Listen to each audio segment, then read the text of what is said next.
Hello everyone and welcome back to the channel. I'm Rob Stack with the Orlando Home Squad brokered by Serhant. Today we're going to be stepping into the shoes of a typical Orlando resident to see how the extreme heat shapes our daily routines and how we still manage to stay active and enjoy the vibrant lifestyle here in Central Florida.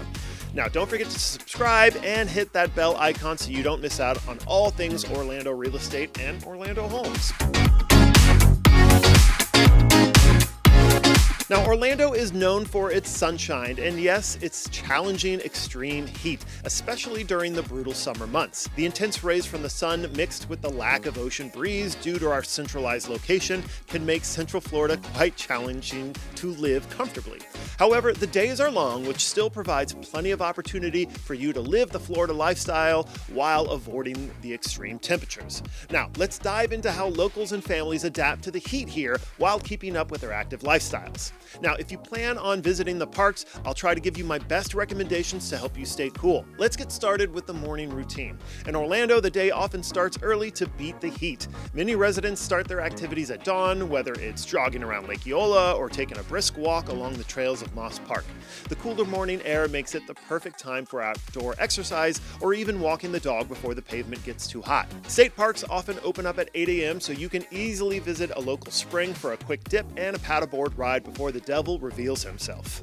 Now, if you happen to be a golfer, the earlier the tee time, the better. Rates do tend to drop in price towards the afternoon, but dear God, I hope you survive. Let's talk about midday adjustments. Now, as the sun climbs, the heat intensifies, pushing temperatures often into the 90s or even higher.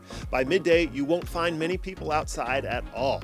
And the few crazy souls braving the heat are most likely going to be in the theme parks. And I'll provide tips at the end on how to combat that heat when you can't avoid it. Now, during the weekends, it's common to see families and fitness enthusiasts heading to indoor venues like RDV Sportsplex for ice skating, basketball, or other indoor activities, which provides a cooler alternative while helping you remain active. And as the heat indexes continue to push higher and higher each year, I do believe Orlando will see more and more indoor sports complexes and fields emerge, similar to RDV Sportsplex and HD Orlando indoors. Lunch breaks are often spent in air-conditioned comfort, perhaps enjoying some of Orlando's famous indoor dining spots or food halls. Now, here's some additional strategies to keep you cool in the afternoon. Now, come afternoon when the heat peaks, many locals prefer less strenuous activities or those that help them cool down. During the work week, most of the residents are either indoors at their job while kids are busy at school. Regardless of what you're doing, this is a good opportunity to get some work done, do some chores, cleaning, reading, watching TV, or even napping. These are quite common activities during this time. If it's a weekend, this is a popular time for visiting one of our many water parks like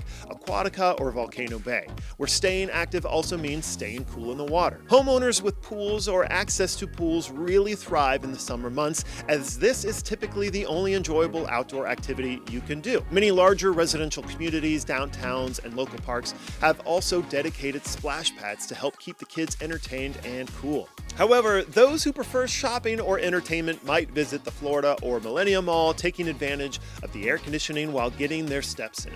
And if you care to venture towards the coast, make sure to bring a large sunbrella or other large canopy as an option to periodically escape the intense rays. Boating on one of Orlando's chain of lakes is another popular summer activity, provided it's on some kind of motorized boat that can reach higher speeds and keep you cool. Throughout the day, staying hydrated and protected from the sun are top priorities for everyone. You'll rarely spot someone without a water bottle, and sun protection like hats, sunglasses, sunbrellas, and even sunscreen are essentials for any outdoor activity.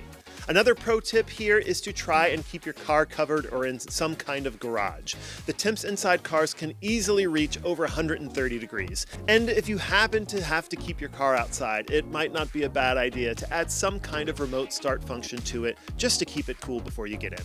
Now, as the sun sets and the temperature drops, Orlando's parks and outdoor spaces start to come alive again. However, it's important to note it is still very hot and humid at night, so dress accordingly. Families will often venture out for late-night picnics or play sports in the cooler evening air. Many people will walk their dogs, take their kids to a playground, or just enjoy a stroll around their neighborhood. Some will even venture to City Walk or Disney Springs for a dinner out, or a late evening nightcap and live music with friends at one of the many local bars that we have here. Florida sunsets in the summer are truly magical, so if you're like me and prefer to go outdoors in the evenings, try to find a good location to watch the sunsets. Trust me on this one, you won't regret it. Now, local outdoor community events like those at Dr. Phillips Center for the Performing Arts or popular gathering spots where locals enjoy performances and music are also very popular. Now, this rhythm to adjusting to activities to different times of the day allows Orlando residents to maintain an active lifestyle despite the heat. Now, it's all about adapting to our environment and making the most of what we have, which is plenty of sun, unique indoor venues, and beautiful early mornings and late evenings. Now, if you happen to schedule a trip to one of the theme parks in the summer months,